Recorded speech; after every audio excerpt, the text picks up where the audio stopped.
안녕하세요. 저는 37살 딸 하나 키우고 있는 평범한 남자입니다. 아내는 여행회사에서 해외여행 가이드를 하고 있었는데 결혼하기 전부터 바이어들 유치 때문에 외국으로 출장이 워낙 잦았어요. 제 고향은 땅끝 마을이었지만 대학을 서울로 오고 직장도 서울에서 잡고 심지어 결혼도 서울 아가씨와 하는 바람에 저는 서울에 터를 잡고 살아가게 되었습니다. 저희 부모님께서는 할아버지 때부터 물려받은 주택을 개조해서 펜션을 지어 동생 부부와 같이 운영하고 있었는데 가족을 자주 만나지 못해 외롭더라고요. 아내가 너무 바빴던지라 한창 깨소금 볶아야 할 신혼생활마저 독수 공방하기 일쑤였고 겨우겨우 딸 하나를 낳아 처갓집 도움을 받으며 살아가고 있었습니다. 처갓집에서는 절 아들로서 잘 대해주시고 아내가 딸만 호련히 낳고 집 대출금 때문에 딱 아기 100일 지난 후 복직을 한지라 절 곁에서 많이 도와주셨죠. 장모님께서는 장인어른과 오랜 별거를 하시며 아직 장가 안 간 처남이랑 둘이 사시고 계셨습니다. 장인어른께서 장모님과 성격 차이로 지속적으로 이혼 요구를 하셨지만 가정을 지키겠다는 일념하에 끝까지 이혼은 안 하셨다고 하더라고요. 그래서 장인어른은 결국 집을 나가셔서 따로 산다고만 들었습니다. 그래서인지 저희 집에서는 장인어른에 관한 단어와 관련된 그 어떤 얘기도 금기어였어요. 장모님께서는 딸에 대해서 정말 애틋하셨는데 그럴 때마다 아내와 장모님께 더 잘해야겠다 생각했습니다. 항상 아침 일찍 오셔서 제 식사를 챙겨주신 후 아이의 밥을 먹이고는 어린이집에 보내주시곤 하셨죠. 아내가 바쁘니 믿고 의지할 사람이 장모님밖에 없더라고요. 그런 장모님의 마음이 너무 감사해서 곁에서 의지할 누군가가 있다는 게 참 마음의 위안이 되는 일이구나 싶었습니다. 제 생일날마저도 아내는 곁에 없었고 장모님께서는 제 생일을 기억해 주시며 미역국을 끓여 제게 떠주시기도 했습니다. 많이 힘들지? 그래서 자식한테는 엄마 아빠가 둘이 있는 법일세. 우리 소연이도 그놈의 돈만 아니면 산후조리도 오래 하고 애 키우면서 집에서 살림만 하게 하고 싶었는데 참 사람 일이 뜻대로는 안 되는 것 같아. 그래도 우리 딸이 사람 볼 줄은 알아서 워낙 착하고 자상한 자네를 데려왔으니 그걸로 난 참 좋아. 장모님께서 그리 말씀하시니 분명 칭찬 같긴 했습니다만 왜 제가 이리 찔리던지요. 괜히 인류대학 나와 고이고이 키운 딸, 저같이 촌놈 출신, 능력 없는 직장인에게 주신 것이 후회되나 싶어 미역국이 목에 잘 안 넘어갔습니다. 그래도 장모님은 제게 친어머니나 같으신 분이셨어요. 남들은 처갓집을 불편하다고 하는데 저는 일평생을 살면서 처갓집에 관해 욕할 일은 평생 없을 것 같았습니다. 장모님께서는 예전에 세신사로 목욕탕에서 근무를 하셨는데 그것 때문에 그런지 몰라도 외모에 신경을 많이 쓰셨어요. 주기적으로 제 회사 근처에 있다던 내과를 다니셨는데 요새는 내과에서도 미용 관련 주사를 다루는지 줄기차게 다니시더라고요.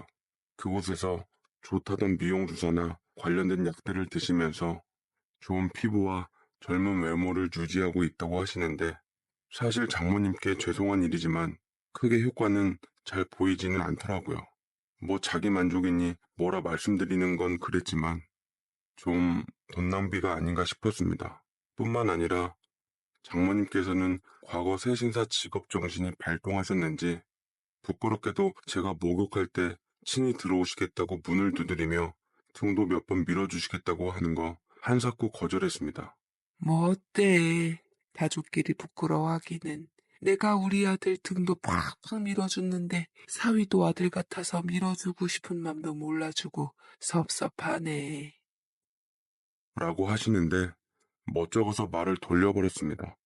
저도 누가 등 밀어주는 거 엄청 시원해하고 좋아하긴 하지만 장모님께 제 등을 맡기기에는 아무래도 무안하더라고요. 저보다 3살 어린 처남도 가끔 시간이 되면 저희 집에 와서 애도 봐주고 저랑 술 한잔도 하면서 말동무를 했는데 장모님이 때를 밀어주고 싶어 하시는 직업병 때문에 곤욕스러운 적이 많다라며 반 농담, 반 진담 말하니 처남은 소주를 먹다 사례가 들렸는지 콜록콜록 기침을 하며 끄덕거렸습니다. 아, 우리 엄마 진짜 못 말리겠네. 그냥 그러려니 해요, 매형. 다 자식 같아서 그러신가 봐요. 저희 어머니께서 가끔 그렇게 터프하신 면이 있어요. 불편하시면 그냥 거절하시면 돼요. 알았어, 처남. 근데 나 궁금한 게 하나 있는데, 처남은 어머니께 등을 자주 맡기는 것 같은데, 왜 아내는 장모님께 등을 안 맡기는지 모르겠네. 아내도 때 미는 거 무진장 시원해 하거든. 근데 장모님께 등 미는 건 본 적이 없어서 엄마 손이 엄청 없으시거든요. 가끔 너무 열정적이셔서 등껍질이 벗겨질 것 같아서 그런 걸 수도 있어요. 그러니까 매형은 우리 엄마한테 웬만하면 등 맡기지 마세요. 라고 얘기를 하니 저는 그때까지만 해도 그 말이 사실인 줄 알고 철석같이 믿었습니다. 평소에 사근사근하고 조곤조곤하니 여성스러운 장모님께서 천한 말마다나 터프한 면모가 보였는데 가령 화장실 문을 벌컥 연다거나 제가 옷 갈아입을 때 훅훅 들어오시는 둥 아무리 제가 아들 같기로서니 그래도 사위고 남자인데 너무나 스스럼 없는 것 같아 불편했습니다. 그뿐만 아니라 말씀도 많으셔서 항상 제 회사 점심시간 때 20분 후 전화하셔서 꼭 제가 밥 다 먹고 쉴만하면 전화가 오셔서 한바탕 수다를 떨다 끊으셨습니다. 눈치는 얼마나 빠르신지 그렇다고 안 받으면 하루 종일 삐져 계셔서 안 받을 수도 없었어요. 오죽 맨날 전화가 왔으면 제 아내가 장모님인 줄 착각하는 사람이 있을 정도였습니다. 저번에는 회사 사람들이랑 나눠 먹으라고 도시락까지 잔뜩 싸와 끙끙거리며 들고 오셔서 고마움과 난감함을 한꺼번에 갖게 하셨습니다. 다들 일 열심히 하느라 허기질 텐데 맛있게 먹어요. 일하는 사람들에게는 밥이 곧 힘이야. 많이 먹고 일 열심히 해야지 처자식 안 굶기는 거예요. 라고 말했더니 사람들은 장모님의 음식 솜씨에 반했던지 다들 환호성을 쳤습니다. 그렇게 종종 장모님께서 찾아와 제 길을 세워주시니 그럴 때마다 제 어깨도 같이 올라갔습니다. 그러던 어느 날 저희 사장님께서는 그런 장모님의 마음을 이해하신 듯 고마워하시며 절 따로 부르시며 뭘 커다란 보자기 상자를 전해주시더라고요. 이거 가져가서 장모님 드려. 저번에 물어보니까 떡을 좋아하신다고 하시더라고. 이거 유명한 떡집에서 맞췄는데 아마 입맛에 맞으실 거야. 라고 얼굴이 붉어져서는 말씀하시는데 분위기를 보아하니 뭔가 조금 껄쩍지근한 게 있었습니다. 장모님께서 떡을 좋아하시는 건 어찌 하셨는지 계속 장모님 주위를 돌며 관심을 비치는 것이 뭔가 수상쩍기는 했습니다. 장모님께서 현재 혼자시기는 했지만 엄연히 호적상에 집 나간 장인어른이 계시고 법적으로는 부부 사이인데 그 틈에 사장님이 끼어드는 건 엄연한 불륜인 것만 같았죠. 사장님 역시 10년 전에 이혼하시고 혼자 자식들 출가시키고 사시고 계셨는데 꾸준히 노후를 같이 보낼 아내들 분을 찾고 계셨던 것 같았습니다. 그때 딱 저희 장모님께서 사장님 눈에 들어오셨던 거죠. 어찌됐든 하늘 같은 사장님이 떡을 전하라 그러시길래 전하기는 하지만 왠지 제가 금기를 저지르는 것 같아서 살짝 걸리긴 했습니다. 장모님께서는 떡을 보며 웬거냐 하셨고 사장님이 전하라고 했다고 말씀드리니 인상을 찌푸리시면서 에휴, 꼴에 두는 노파같고 땅 뗄만한 영감탱이 내 스타일 아니라고 전해라. 라고 말씀하셨네요. 그래도 떡은 받아서 냉동실에 모두 보관해 두시더라고요. 그때부터 사장님의 적극적인 사랑아리가 시작되었습니다. 저희 장모님만이 오시기만을 기다렸고 저를 닥달해서 기어이 연락처를 알아내고는 장모님께 따로 연락을 드리는 것 같았고 장모님께서는 그닥 큰 반응은 없는 것 같더라고요. 제가 사장님께 직원들 회식 술자리 틈을 비워서 장모님의 상황에 대해 말씀을 드렸더니 깜짝 놀라고는 더 이상 말씀이 없으셨습니다. 그런데 웃긴 건 정작 장모님께서 그 얘기를 사장님께 들으셨는지 씩씩대서 제가 퇴근할 때 맞춰 집에 오시고는 제게 삿대질을 하고 계신 게 아니겠습니까?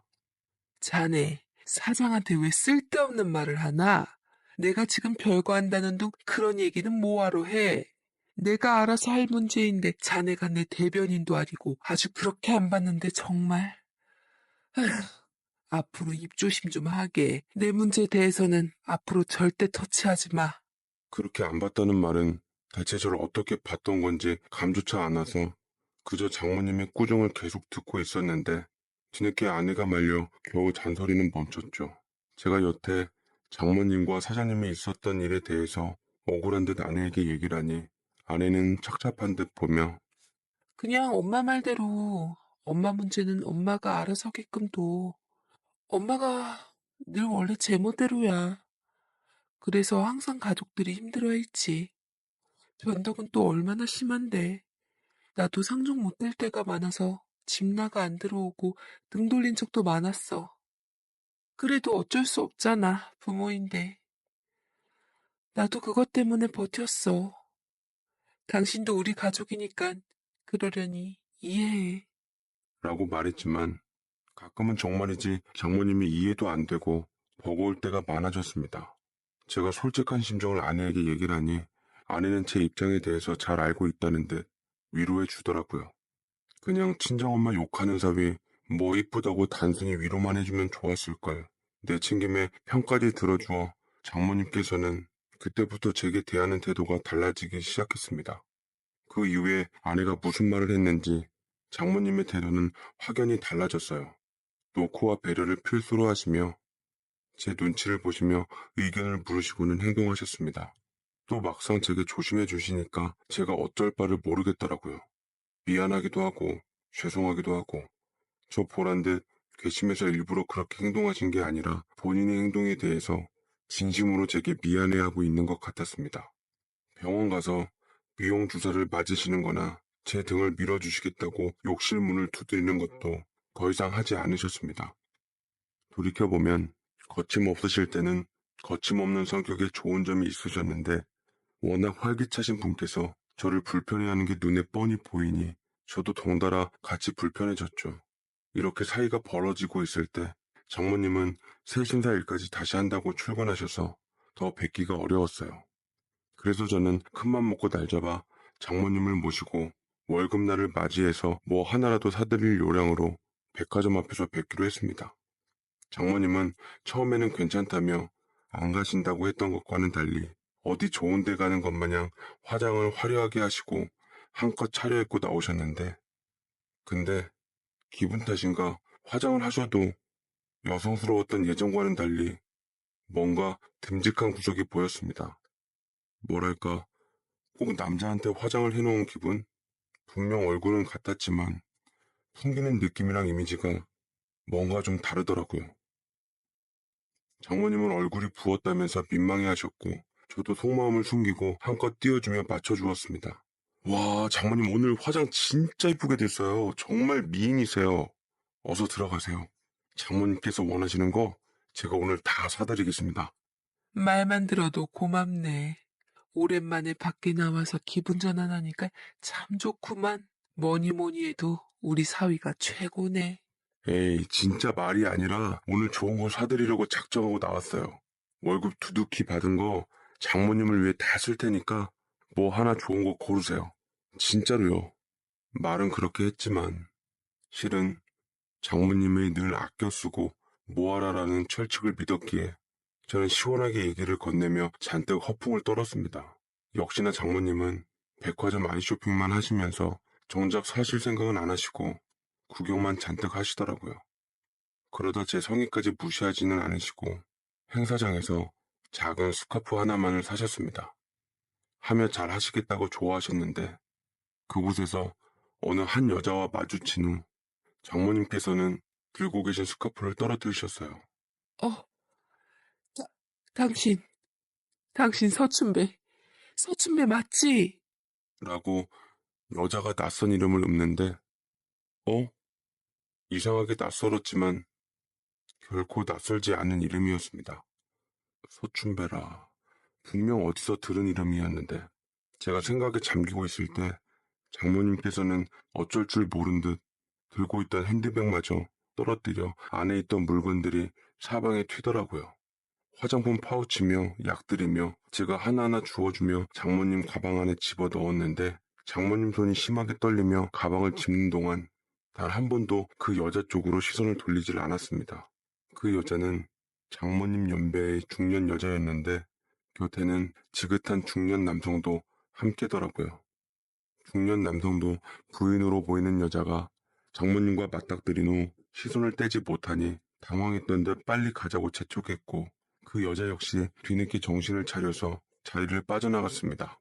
그제서야 장모님께서는 아련한 눈빛으로 그 여자 뒷모습을 보았고 뭔가 분위기가 쎄한 게 두 분 사이에 제가 모르는 뭔가가 있다 싶었어요. 또 촐싹맞게 궁금한 건 못 참는 성격이었던지라 제가 다 주워드린 후 장모님께 물었습니다. 장모님, 혹시 저 여자분 누구세요? 아시는 분이세요?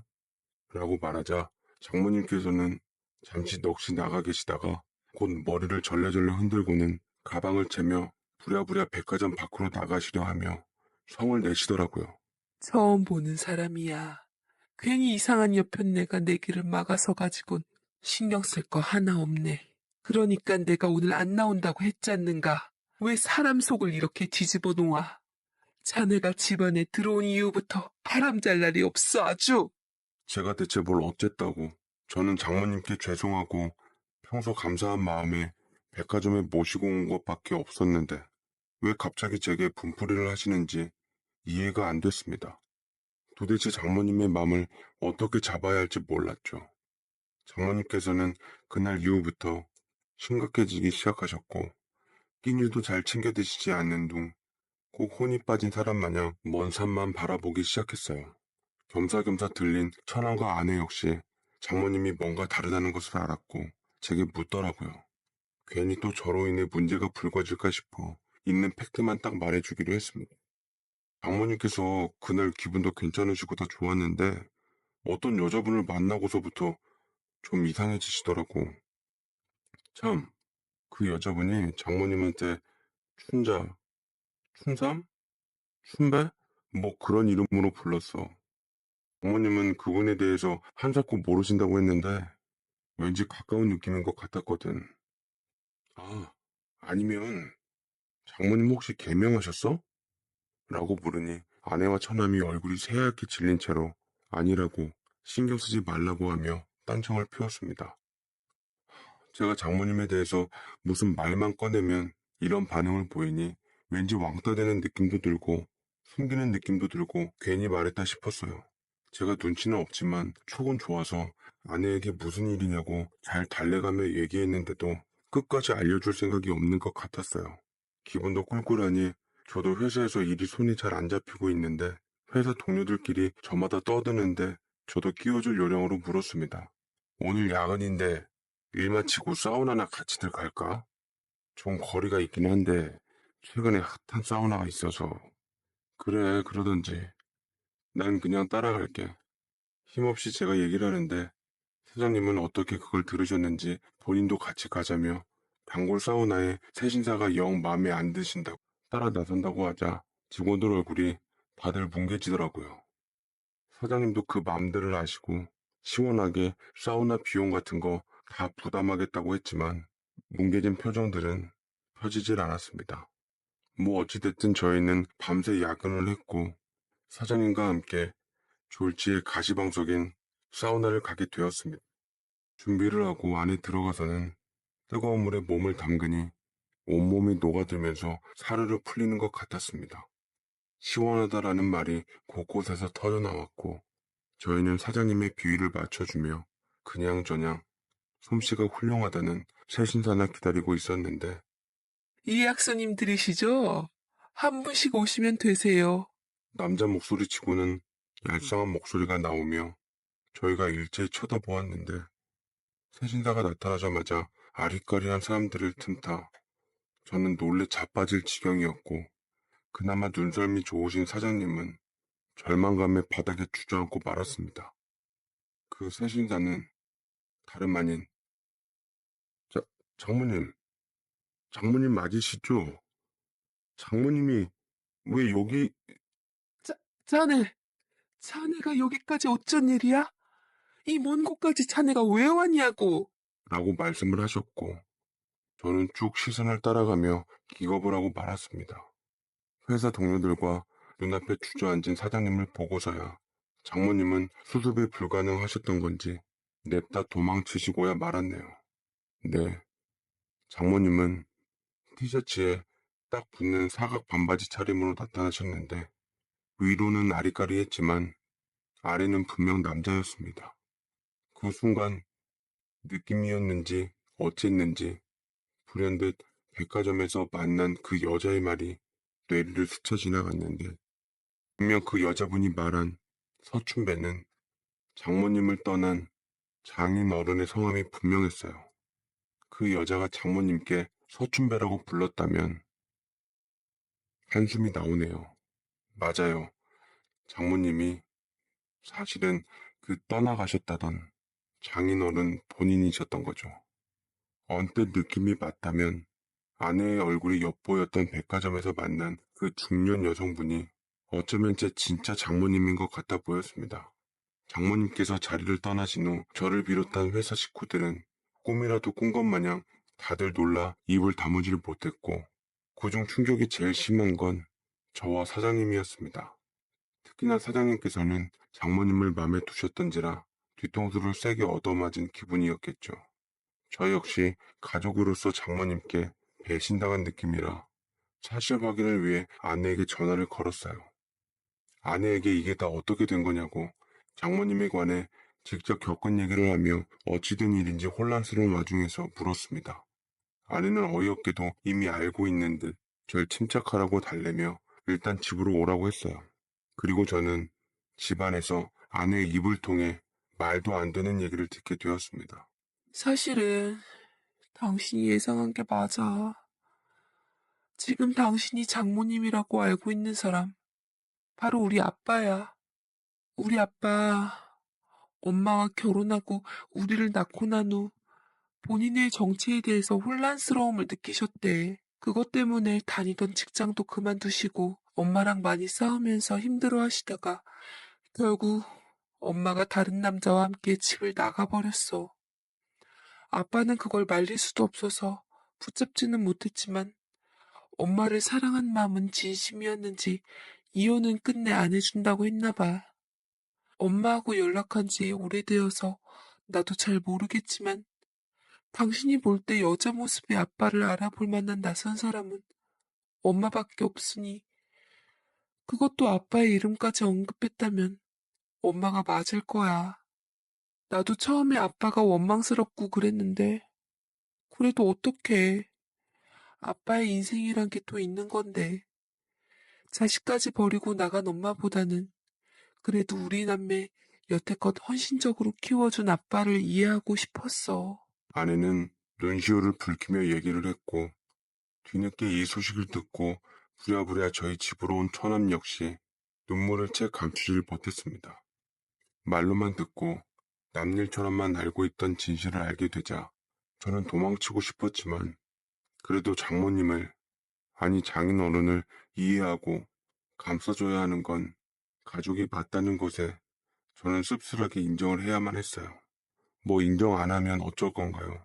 장인어른이 장모님이 되셨다는데. 정말 그분의 인생인데 마음에 안 들고 싫다 해도 등질 수는 없겠죠. 장인어른을 안사돈이라며 철석같이 믿고 있는 저희 부모님께 말씀은 드려놔야 할 것 같아서 회사 연차를 써서 주말 끼고 고향을 다녀왔는데 부모님께서는 의외로 이해하시더라고요. 아내한테만 문제 없으면 된다며 쉽지 않겠지만 사돈 어른이 나쁜 분이 아니신 것을 누구보다 잘 아니 그 성품만 믿고 여지껏 믿고 따랐던 것처럼 잘 하라고 하셨습니다. 저는 서울로 돌아와 집으로 왔고 마침 장모님과 처남과 아내가 같이 있길래 조심스럽게 소파 위에 앉았죠.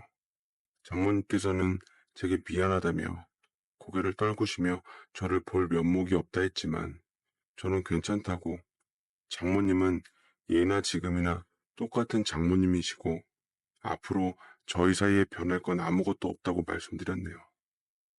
거짓말이긴 했지만 그 말이 진심이 되기를 저도 무던히 노력하는 게 맞겠죠.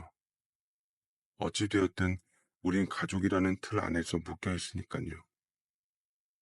제가 이해하고 받아들여야 모두가 평안해진다는 걸 아니까요. 그저 우리 사장님이 문득 안타깝다는 생각이 드네요. 제 사연 읽어주셔서 감사드립니다. 이야기가 길어질 수 있지만 제 삶의 여정에 함께 해주시면 감사하겠습니다. 철이 들면서 처절한 배고픔에 저는 눈을 뜨기 시작했지요. 누구보다도 빨리 현실을 보게 되면서 어린 조는 굶주린 들개처럼 골목을 헤맸습니다. 집에는 이틀에 한 번 꼴로 아파서 움직이지 못하는 나의 어머니. 그런 어머니에게 돈을 구해오라며 술에 취해 윽박 지르는 나의 아버지. 어디 한 곳 마음 둘 데 없었던 어린 저는 해 뜨면 빈속으로 학교에 달려가 시간 때우며 친구들이 나눠주는 도시락으로 끼니를 해결했습니다. 학교를 마치면 어디 갈 곳이 없어 운동장에서 배회하다 수도가에서 물로 배를 채운 채 그 다음은 동네 공터를 구성했습니다.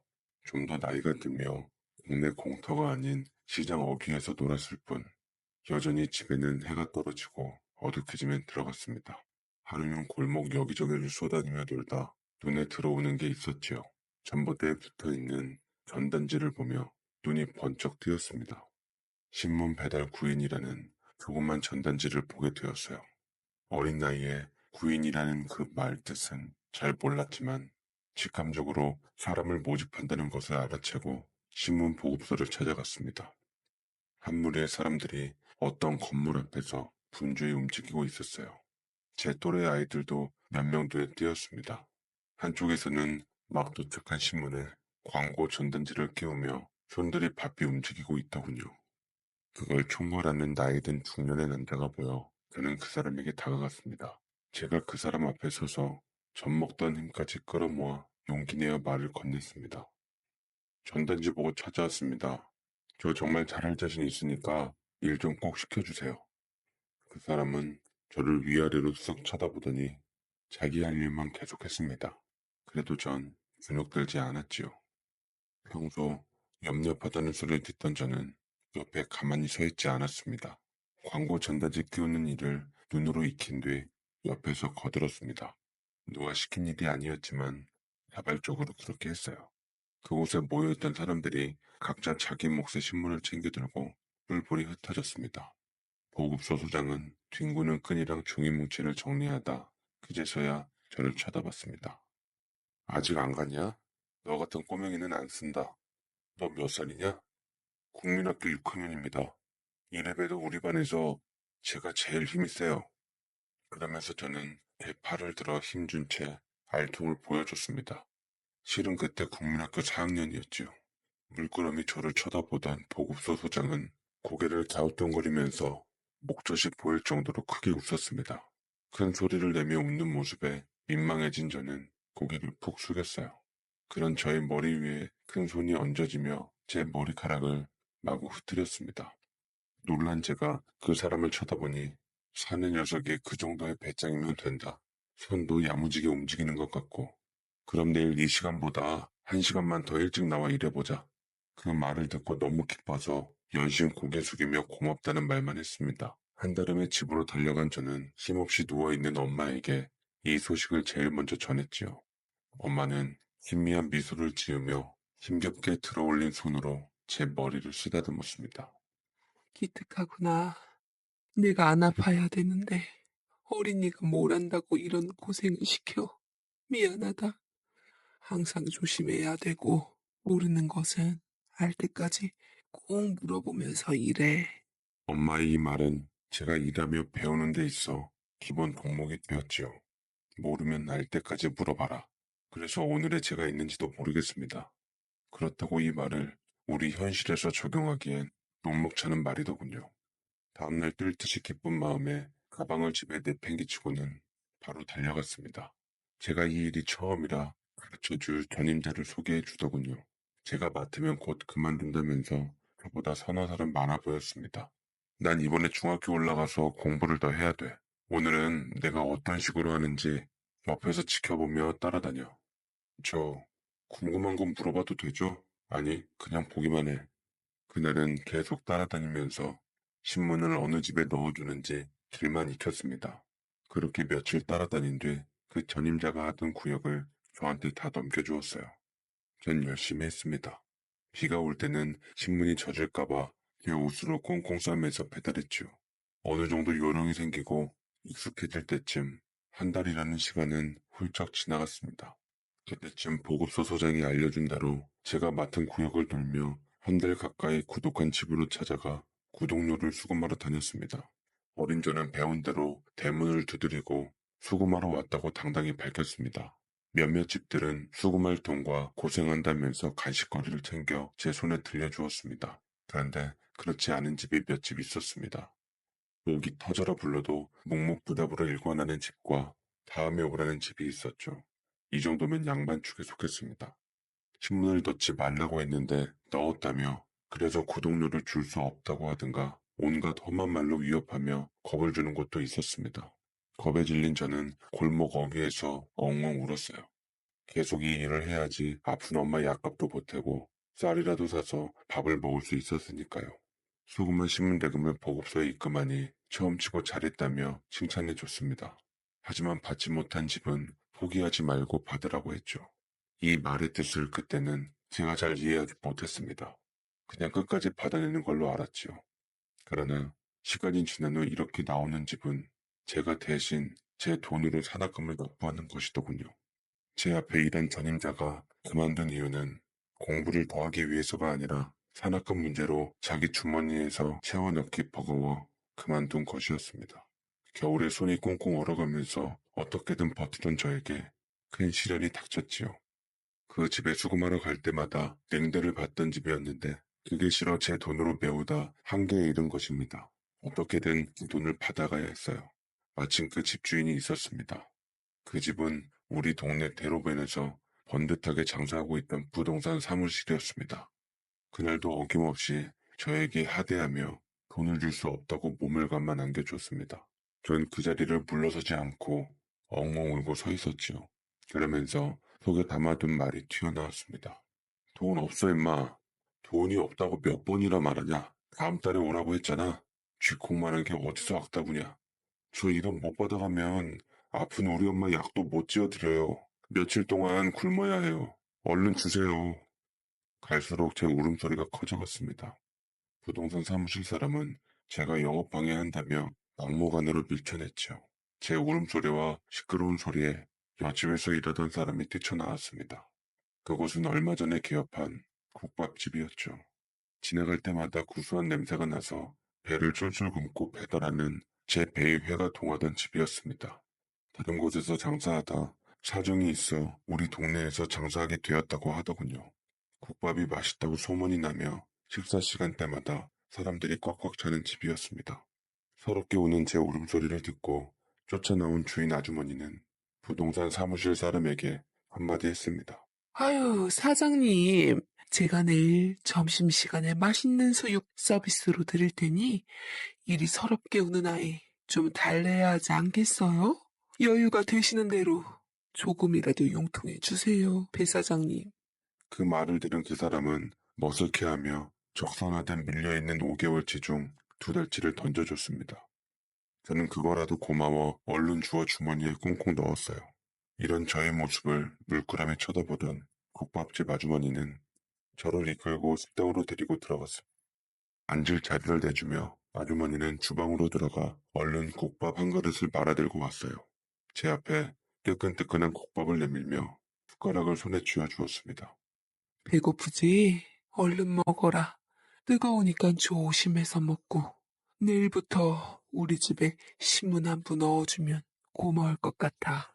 그리고 배고프면 얼마든지 먹고 가도 좋아. 국밥값으로 신문 안 받을 테니 마음 편하게 먹고 가. 알았지?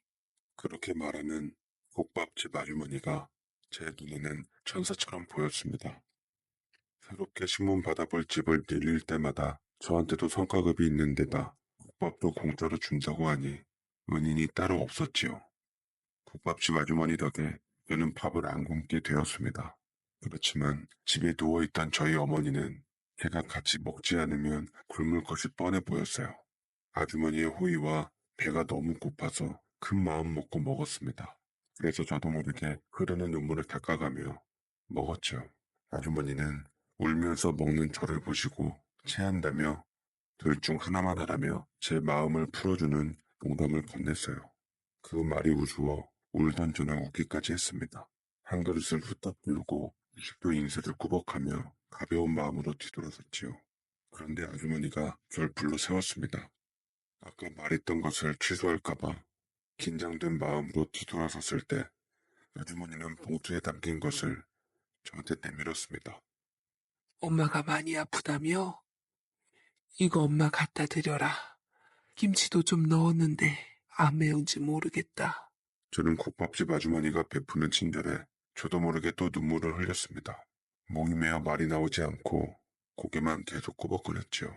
아주머니는 식기 전에 얼른 집에 가서 어머니한테 챙겨주라며 제 등을 떠밀었습니다.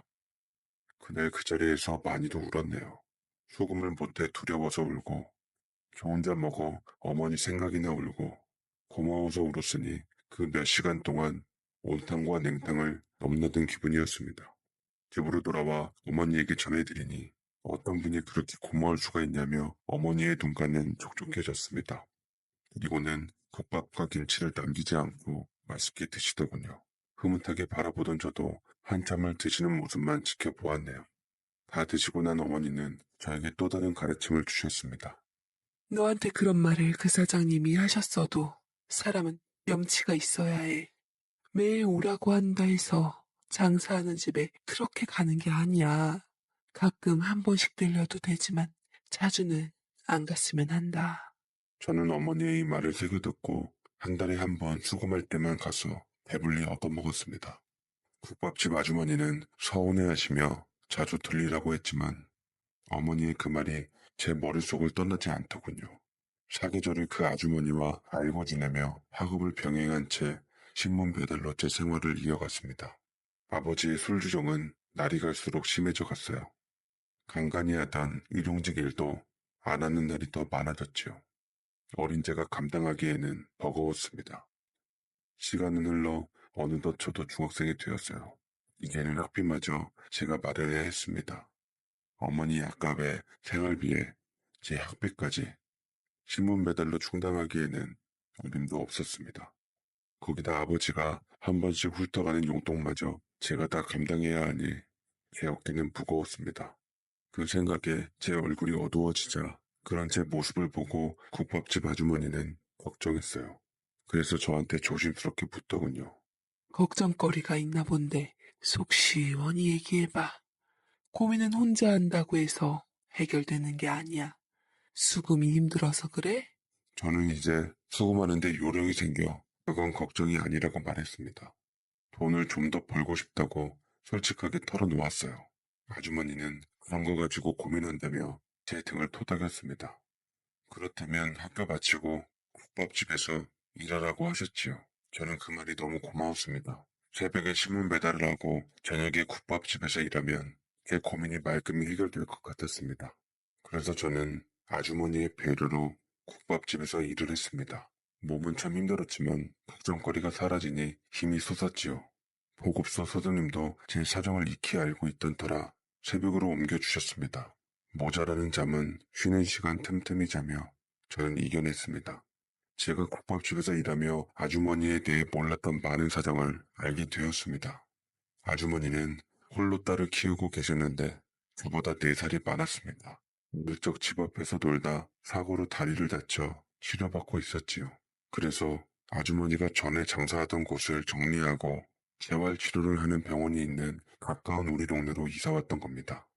꾸준한 치료 덕분이었는지 자세히 지켜보지 않으면 표가 안 났습니다. 가끔 시간 될 때마다 카운터를 보러 와서 저는 누나라고 불렀지요. 제가 국밥집에서 하는 일은 주방과 홀을 뛰어다니며 전천후로 했습니다. 그런 저를 아주머니는 기특하다며 제가 받기로 한 월급보다 웃돈을 얹어주셨어요. 월급은 누나가 계산해서 아주머니한테 전달해주면 우리는 뿌듯해하며 서로 박수 쳐주고 축하하는 분위기 속에서 받았습니다. 한 달을 무사히 잘 견뎠다는 서로에 대한 응원 같은 울림이었죠. 그런데 그날 다른 사람들 월급 봉투는 아주머니가 전달해 주었는데 제 것은 누나가 직접 줬습니다. 밤돌, 얘따. 한 달 동안 고생했어. 그리고 제 귀에 대고 좀 더 넣었다며 속삭였습니다. 이건 네가 내 심부름을 잘해줘서 주는 거니까 부담 갖지 마. 앞으로도 종종 부탁할게. 밤톨? 저는 그 말을 듣고 그래도 되냐는 표정을 지었습니다. 누나는 걱정하지 말라는 손짓을 하며 얼른 집에 가라고 했어요. 집에 와서 확인해 보니 아주머니가 주는 웃돈에 몇만 원이 더 들어 있었습니다. 새벽에 신문 배달로 일해 번 돈과 그 돈은 제 자신의 미래를 위해 저축했습니다. 저축한 통장을 들여다보자 희망이 생기는 듯 했지요. 그러나 그것도 저의 일장춘몽에 지나지 않았습니다. 아버지의 술 의존도는 높아져 갔어요.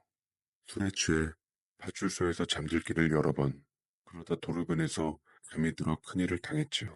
아버지를 치고 간 차를 찾지 못해 뺑소니 사건으로 처리되었습니다. 어린 제게 짐이 되어서 그랬는지 많은 눈물이 나지 않았어요. 상주로 장례식장을 지켰지만 찾아오는 사람도 별로 없었습니다. 그런 텅 빈 장례식장을 한순간 시끌벅적 거리더니 일련의 사람들이 들어왔지요. 국밥집 아주머니와 보급소 소장님이었습니다. 그 순간 저도 모르게 눈물이 왈칵 쏟아졌지요. 같이 일하시는 분들은 물론 누나도 같이 왔더군요.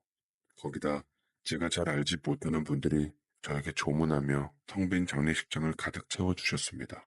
장례식장 입구에 몇 개의 화환이 쭉 늘어서 있었어요. 제가 잘 모르는 단체명과 이름이 쓰인 채 질비하게 늘어서 있었습니다. 어머니는 이런 광경을 보고 아픈 몸을 추슬러서 일일이 감사 인사드렸습니다. 그리고 특히 아주머니에게는 머리를 조아리며 감사하다는 말을 넘어선 그 어떤 표현을 찾지 못하고 눈물을 머금은 채 한참 동안 두 손을 꼭 잡고 계셨습니다. 이 은혜 잊지 않을게요.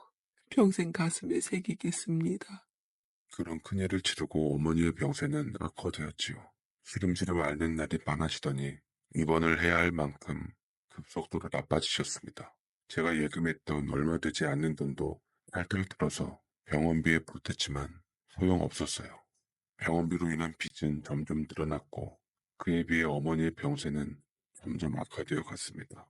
그러던 저에게 또 한 번 구원의 손길이 전해졌습니다. 아주머니가 언제 다녀갔는지 모르지만 병원비는 정산이 다 되어 있더군요. 처음에는 병원 측에서 누군지 알려주지 않았지만 수개월 후 우연히 그 사실을 알게 되었습니다. 이런 저에게 언제나 든든한 언덕이 되어주던 아주머니는 어느 날 저를 불러놓고 당부에 가까운 제안을 했습니다. 내가 너를 어릴 적부터 오랫동안 지켜봤어. 어리지만 심지도 굳고 성실하고 정직해서 나는 네가 마음에 꼭 든다. 너희 엄마한테는 미안하지만 내가 너 수양 아들로 삼고 싶은데 네 생각은 어떠니? 전 이 말을 듣고 심장이 쿵쾅거렸습니다. 제 나이 17살 때였습니다. 저희 진짜 어머니는 병상에 누워 계셨지만 저를 아들 삼고 싶어 하는 어머니는 제가 곤란한 처지일 때마다 제 옆에 계셨습니다. 전 속으로 네, 제 어머니 해주세요. 어머니 라고 당장 외치고 싶었지만 그럴 수는 없었어요. 병상에 누워 계시지만 어머니의 허락을 받아야 될 것 같았지요. 어머니한테 허락받고 알려드려도 괜찮겠습니까? 제 마음은 이미 그러고 싶지만 병상에 누워 계셔도 의견을 물어봐야 될 것 같아요. 아주머니는 저의 의견을 존중해 주셨습니다. 어머니는 제가 하는 말을 알아들었지만 의사소통은 불가능했지요. 다만 눈의 깜빡거림으로 좋고 나쁨을 알 수 있었습니다. 저는 누워 계신 어머니 곁으로 다가가 아주머니가 전한 얘기를 들려주었어요. 어머니의 눈꺼풀이 파르르 떨리더니 좋다는 표현을 여러 번 했습니다. 그리고 한 방울의 눈물이 뚝 흘러내려 호르르 구르며 여태껏 힘든 시름을 내려놓은 듯 했지요. 얼굴은 제가 한 번도 본 적 없던 편안함과 화사함마저 감돌았습니다. 제가 잡고 있던 어머니 손에서 힘이 빠졌어요. 어머니는 제 걱정에 힘겨운 생명의 끈을 부여잡고 계셨던 모양이었습니다. 아들의 앞날이 좋은 분과 연이 이어진다는 것을 듣고 안심하신 것 같았죠. 제 눈에서는 하염없이 눈물이 흘렀습니다. 그나마 어머니 가시는 마지막 길을 지킨 것이 저를 위안할 뿐이었어요. 아주머니는 어머니의 부음을 듣고 득달같이 달려와 저의 슬픔을 함께했습니다. 저는 그날부터 아주머니를 어머니라 부르고 아주머니는 저를 아들이라고 불렀습니다. 천의 고아라고 생각한 순간 하늘은 저에게 또 다른 어머니를 보내주셨죠. 그렇게 양어머니와 저의 새로운 인연은 시작되었습니다. 몇 달 간격으로 양친을 다 잃은 저에게 양어머니는 세심한 배려를 해주셨지요. 하루에도 감정이 수십 번 널뛰게 하는 저를 자유로운 눈빛으로 바라보시며 그럴 수 있다. 마음속에 꼭꼭 담아놓는 것보다 그렇게 풀어라. 그래야지 속병이 안 생긴다. 자책하지 말아라. 그런 양어머니의 너그러운 말에 제 스스로 반성하게 되었습니다. 저는 시간이 지날수록 점차 안정이 되어갔고 얼굴에는 예전처럼 생기가 돌았습니다. 그리고 새벽에 하던 신문 배달도 그만두게 되었습니다. 학업에 더 열중하라는 양어머니의 부탁이 있었어요. 이 모든 게 양어머니의 덕분이었습니다. 한창 성장기에 있던 저는 한 해 동안 갑자기 자라 관절이 많이 아팠습니다.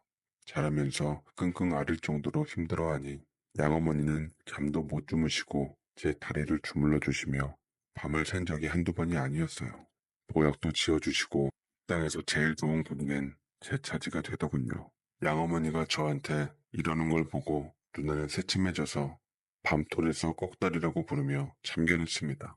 그러면서 별별 심부름을 다 시키고 이래야 동생 자격이 생긴다며 이상한 억지를 부렸어요. 양어머니는 누나가 이럴 때마다 제발 동생 괴롭히지 말고 잘 돌보라며 신신당부했습니다. 양어머니의 간곡한 부탁이 통했는지 누나는 제 옷도 사주고 누나 친구들에게 자랑하며 소개도 해주더군요. 쌀봤지 얘들아? 내 동생이야. 어디 가서 내 동생만큼 멋진 애 봤어? 얘가 이렇게 큰데 순한 강아지야. 맞다. 리트리버 같이 말이야. 나 좀 소개시켜주면 안 돼? 안 돼. 절대 안 돼. 그렇게 저를 놀렸지만 싫지 않았습니다. 저는 못 모르고 같이 따라 웃었어요. 그 모습에 누나 친구들은 배를 잡고 깔깔 웃었습니다. 새로운 가족이 생긴 저는 너무 좋았어요. 양어머니는 하나뿐인 아들이라며 챙기고 누나는 하나뿐인 동생이라며 챙겼지요.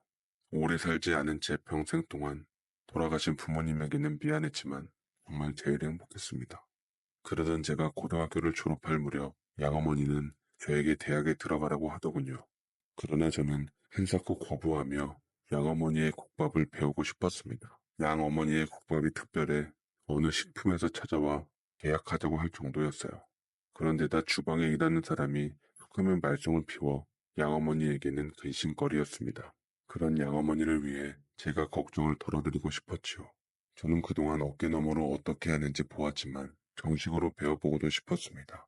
국밥 만드는 것이 쉬워 보여도 그렇지 않다며 쉽게 결정하지 말라고 하시더군요.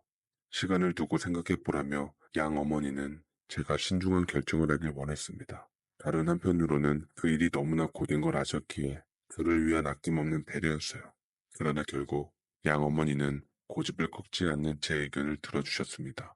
그리고 저는 단 하나의 조건을 붙였어요. 네가 배우고 싶다면 가르쳐주마. 그것이 1년이 될지 2년이 될지 아니면 네가 이 세상 하직하게 될 때까지 배우게 될지도 몰라.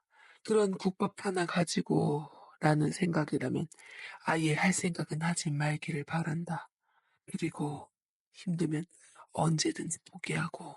저는 양어머니의 조건에 무조건 따르기로 하고 다음날부터 도제식 배움으로 들어갔습니다. 제가 몇 년 국밥집에서 일했지만 모든 걸 처음부터 다시 해야 했습니다. 그것도 양어머니의 감독하에 말이죠. 양어머니는 엄격했습니다. 한 번도 저에게 보인 적 없는 모습을 보이며 조금의 실수도 용납하지 않으셨어요.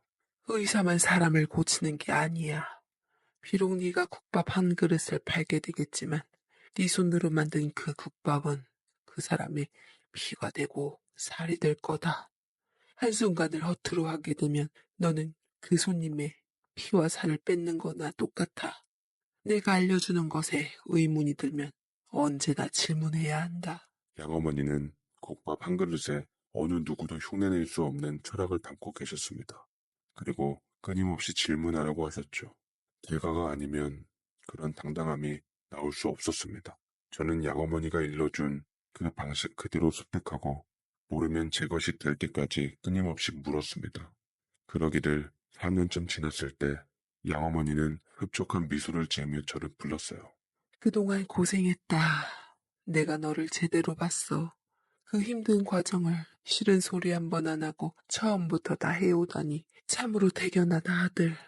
이제 주방은 네가 다 맡아서 관리하고 네가 만들고 싶은 방식이 있으면 도전해봐. 양어머니는 저를 졸업시키며 응원했습니다.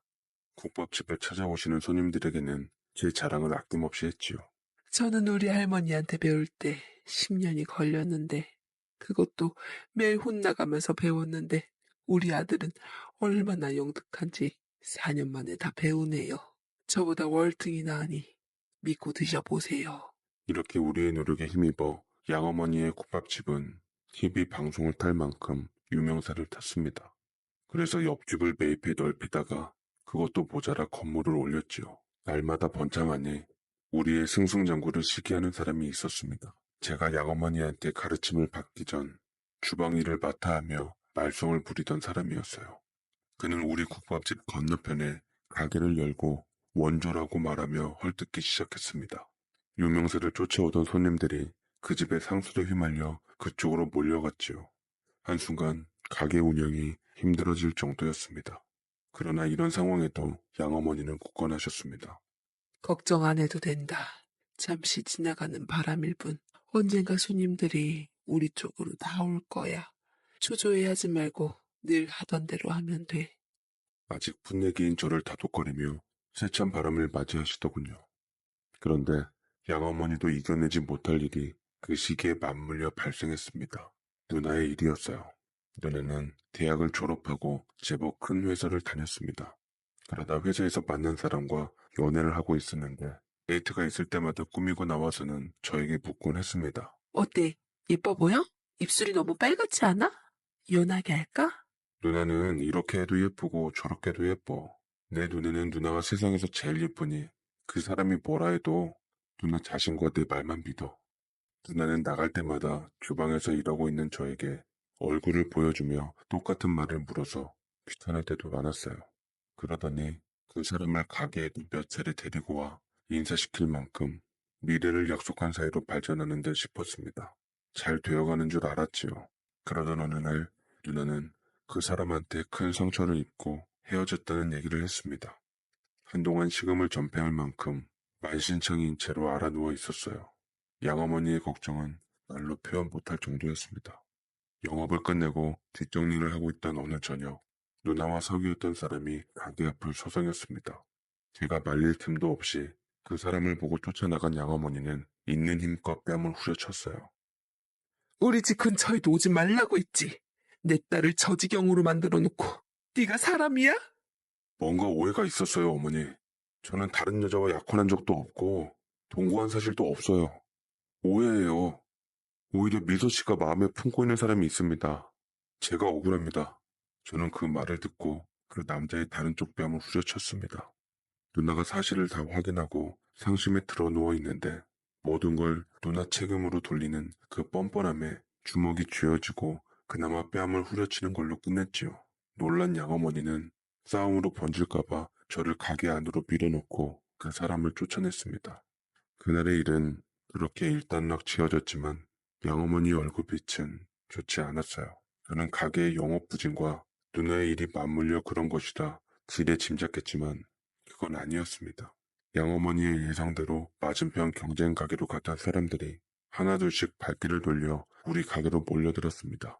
양어머니의 선견지명이 맞았지요.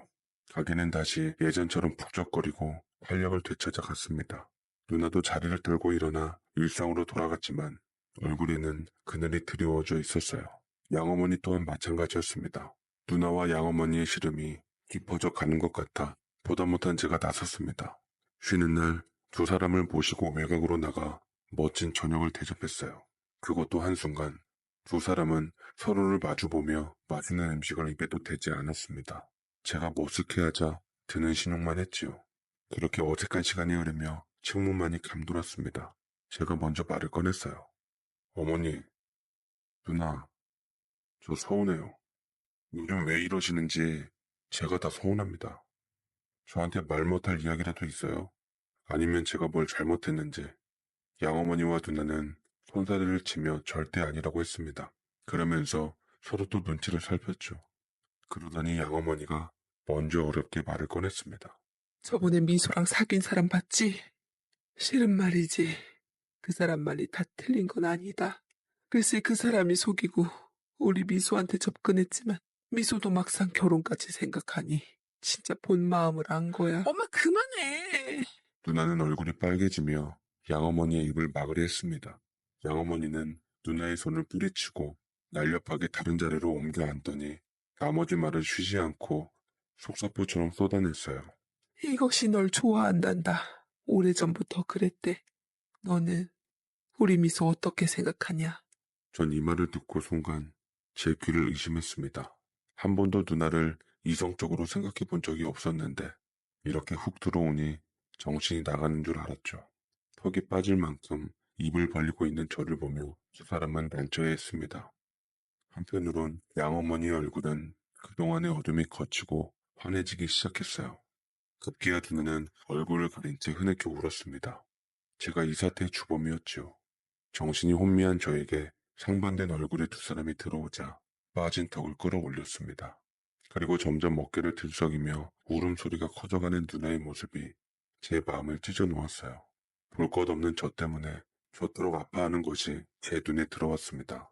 양어머니에게 눈짓으로 잠시 나가달라고 말없이 부탁하자 고개를 끄덕이고 자리를 비켜주셨습니다. 저는 누나에게 다가가 말없이 껴안아 주었습니다. 누나는 목을 놓아 울더군요. 한참을 그러고 있자 누나가 울음을 그친 채 퉁퉁 붓고 빨개진 눈으로 저를 쳐다봤습니다. 언제부터였어? 나 눈치 좀 채게 해주지. 널 혼란스럽게 해서 미안해. 저는 누나의 눈물을 닦아주고 다시 안아주었습니다. 오래 기다리게 하지 않을 테니 시간을 달라고 했어요. 누나는 저를 쳐다보고 고개를 끄덕였습니다. 집으로 돌아온 저는 누나의 마음을 못 알아챈 제 자신이 한심해서 두 사람을 힘들게 했다는 생각으로 금세 뒤척거렸죠. 다음날 어색한 저와는 달리 양어머니는 활기찼습니다. 우리 국밥집의 유명세를 쫓아 많은 사람들이 찾아와 체인점 의뢰를 했습니다. 양어머니는 이 모든 걸 단칼에 거절했습니다. 맛이 변할 수 있다는 단 하나의 신념 때문에 말이죠. 그러나 제 생각은 달랐습니다. 양어머니에게 제 의견을 말했어요. 어머니, 앞집은 스스로 망해갔지만 또다시 이런 일이 생기지 말라는 법은 없을 거예요. 어머니가 저에게 가르쳐 주신 것처럼 뜻이 있는 사람에게 길을 찾게 해주는 것도 좋은 방법일 것 같습니다. 양어머니는 저를 쳐다보시고 환하게 웃으며 제 손을 꼭 잡았습니다. 역시 나보다 낫구나. 나는 하나만 생각했는데 너는 국밥 하나로 여러 사람을 살릴 생각을 했구나. 그래서 미소가 너를 좋아하나 보다. 저는 그 말을 듣고 귀가 빨개지는 게 느껴졌습니다. 그리고 고개를 들지 못했죠. 양어머니는 저의 이런 모습을 보고 소리내어 웃으시더니 제 마음 가는 쪽으로 결정하라고 하시더군요. 어떤 걸 선택하든 양어머니의 아들이니 원하는 걸 하라고 하셨습니다. 그런다고 해서 우리의 족보가 꼬이는 건 아니라면서 농담 같은 진담으로 제 마음의 짐을 덜어주려 하셨어요. 전 양어머니와 누나를 지켜주고 싶었습니다. 아무것도 가진 것 없던 저를 돌봐주고 도와주신 것에 보답하고 싶었어요. 마음을 굳힌 저는 양어머니를 찾았습니다. 제가 결심한 걸 말하고 큰 절을 올렸지요. 너무 늦게 절을 올렸습니다, 어머니. 부족한 저를 아들로 삼고 사위로 삼아주시면 감사하겠습니다. 제 절을 받은 양어머니는 저를 일으켜 앉히며 눈물을 글썽인 채 입술을 다물고 계셨습니다. 그리고 고개를 크게 끄덕였죠. 그런 양어머니를 처음으로 제가 안아드렸습니다. 또 하나 제가 마무리 지어야 할 문제가 있었지요. 저를 피해 다니던 누나를 찾으러 다녔습니다. 같은 집에 머물고 있어도 아침에 눈 뜨고 잠이 들 때까지 며칠 동안 볼 수가 없었어요. 덩치도 작지 않은 사람이 어디에 꼭꼭 숨었는지 신기했습니다. 온 집안을 뒤져도 나오지 않아서 크게 말했어요. 지금부터 누나 동생 안 할 거야. 내 말이 들리면 나와줘. 날 받아줄 거면 숨지 마. 저희 이 외침에도 아무런 기척이 없었습니다. 분명 양어머니 말로는 집에 있다고 했는데 나오지 않았어요. 누나가 제 결정을 기다리다 지친 건 아닌지 별별 생각을 하며 소파에 덥석 주저앉았습니다. 고개를 감싸고 있는데 현관문이 열렸습니다. 그리고 누나가 아니 제 연인이 될 사람이 들어왔습니다. 제 모습을 보고 화들짝 놀라 달아나려던 연인의 뼈를 잡았어요. 피하지 마. 지금부터 누나 동생 안 해. 내가 많이 부족하지만 잘할게. 오늘부터 1일 하자. 저의 이 결정에 제 연인은 환하게 웃으며 저를 받아주었습니다. 우리가 사귀면서 양어머니는 더할 나위 없이 좋아하셨고 우리 사이는 더욱 견고해졌어요. 이 때문에 우리는 지인들의 축복을 받으며 새 삶을 내디뎠습니다. 어머니는 제 의견을 받아들여 우리 가게에서 오래 근무한 사람들 위주로 체인점을 내어주셨어요. 어머니의 이름을 내건 집은 전국 어느 곳이나 가도 맛이 한결같다. 손님들의 발걸음이 줄지 않고 있습니다. 어머니 덕분으로 맺어진 길고 질긴 저희 부부의 연은 제 아들이 태어나고 장성할 때까지 지켜보다 갔었습니다. 이 나이가 되도록 제 가슴 속에 남아있는 두 분의 어머니를 그리며 이 사연을 마치려고 합니다. 길고 긴 저의 얘기를 들어주셔서 감사드립니다.